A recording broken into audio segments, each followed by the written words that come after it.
वक्फ कानून को लेकर सुप्रीम कोर्ट में लगातार दूसरे दिन सुनवाई हुई। सुप्रीम कोर्ट ने गुरुवार को सुनवाई के दौरान वक्फ कानून पर केंद्र सरकार को 7 दिन की मोहलत दी है।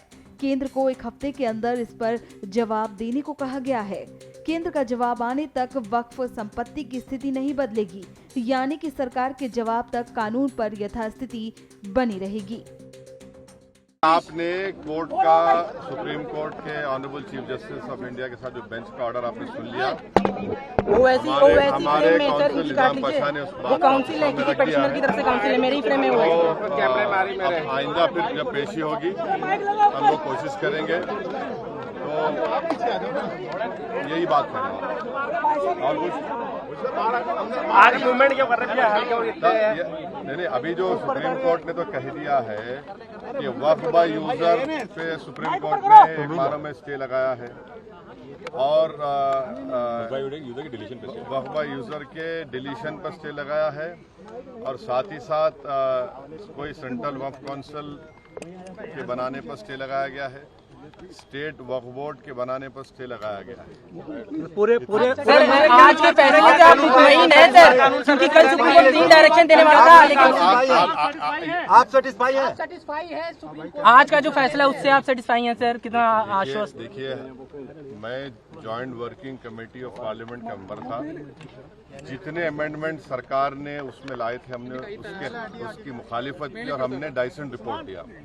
पार्लियामेंट में भी मैंने उस पूरे बिल की मुखालिफत की है। तो ये कहना कि मैं दूसरे बिल के प्रोविजंस को मान लूंगा, ये सवाल पैदा नहीं होता।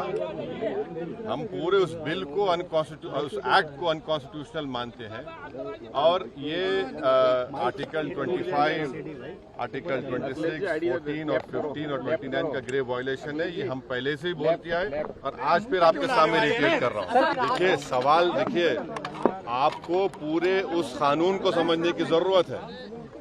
अब 5 साल का मुसलमान प्रैक्टिसिंग रहेगा, 5 साल प्रैक्टिसिंग मुसलमान का तो रहेगा। अब उसको कौन डिसाइड करेगा?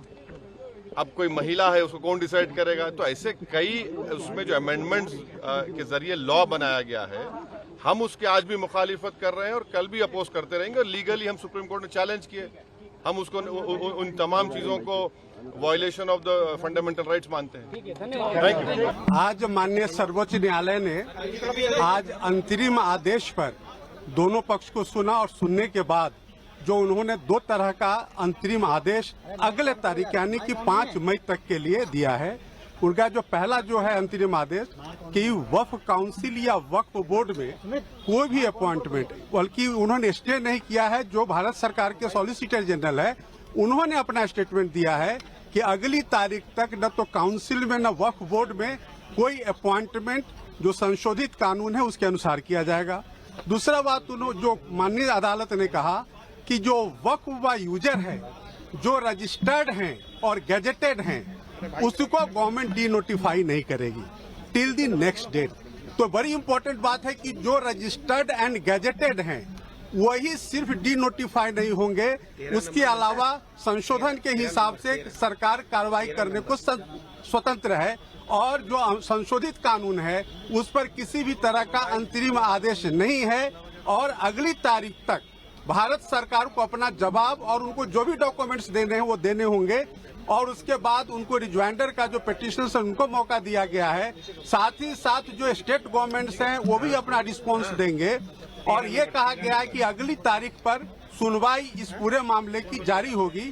तो माननीय सर्वोच्च न्यायालय को जो रेस्पोंडेंट्स यानी कि भारत सरकार ने कहा कि हम डे टू डे सुनवाई के लिए तैयार हैं। आप पूरे मामले को, चूंकि ये पार्लियामेंट का कानून है, पार्लियामेंट के कानून को आप इस तरह से स्टे नहीं कर सकते हैं। और माननीय सर्वोच्च न्यायालय ने सॉलिसिटर जनरल ऑफ इंडिया के बात को माना है और उन्होंने संशोधन को स्टे नहीं किया है।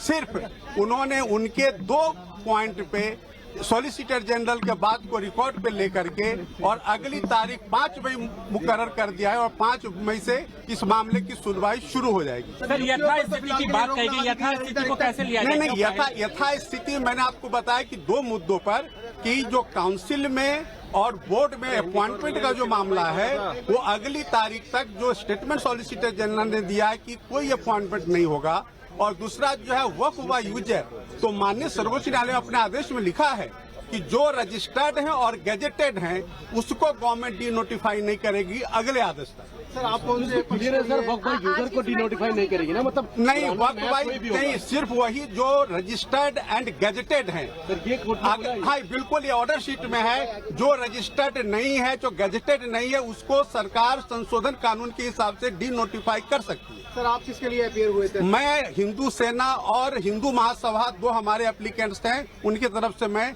संशोधन के समर्थन में हाजिर हुआ।